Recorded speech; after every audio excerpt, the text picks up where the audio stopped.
জাতির পিতা বঙ্গবন্ধু শেখ মুজিবুর রহমানের নেতৃত্বে পাকিস্তানি শাসকদের শাসন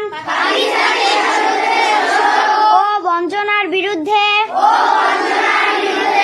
এক রক্তক্ষয়ী মুক্তি সংগ্রামের মধ্য দিয়ে বাংলাদেশ স্বাধীনতা অর্জন করেছে।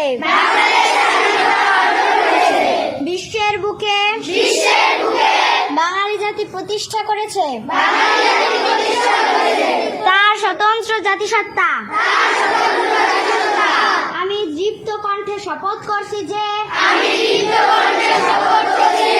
শহীদদের রক্ত বৃথা যেতে দেব না।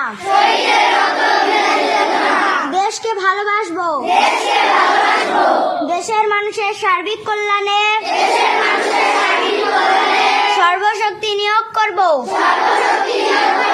জাতির পিতা বঙ্গবন্ধু শেখ মুজিবের আদর্শে উন্নত, সমৃদ্ধ ও অসাম্প্রদায়িক চেতনার সোনার বাংলা গড়ে তুলব। মহান সৃষ্টিকর্তা আমাকে শক্তি দিন। আমিন।